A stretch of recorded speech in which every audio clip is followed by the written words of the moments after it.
En Crète, on a trouvé des palais immenses, des couloirs, des réserves, des fresques et un détail dérangeant.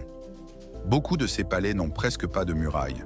Une civilisation qui vit sans forteresse, au cœur d'une mer instable, ça raconte forcément autre chose.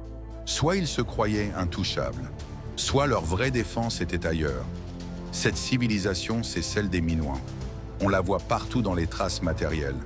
On la comprend beaucoup moins dans les mots.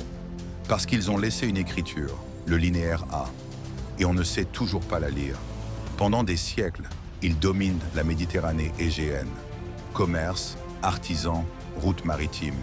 Un empire réseau, pas un empire de frontières. Et puis quelque chose casse. Vers le 2e millénaire avant notre ère, l'île de Terra, aujourd'hui Santorin, entre en éruption. Une des plus grandes explosions volcaniques de l'Antiquité. Cendres, ondes de choc, mer bouleversée. Et possiblement des tsunamis qui frappent les côtes. Si ta puissance dépend de ports, de navires et de liaisons, ce genre de choc ne détruit pas seulement des bâtiments. Il détruit le système. Après ça, le monde minoen ne disparaît pas en une nuit. Mais il perd son avantage. Il devient fragile. Et un monde fragile, ça attire toujours quelqu'un. Plus tard, les Mycéniens prennent de l'influence en Crète. Et l'ancienne puissance maritime finit absorbée, transformée, puis oubliée. Maintenant, la partie dangereuse.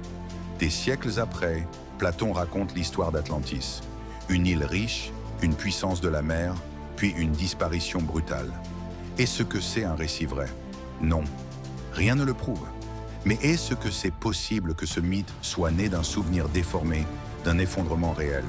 Une catastrophe, répétée, racontée, amplifiée, jusqu'à devenir un symbole. Le plus troublant, ce n'est pas Atlantis. C'est l'idée qu'une civilisation peut devenir une rumeur, juste parce que la mer a décidé de garder le reste.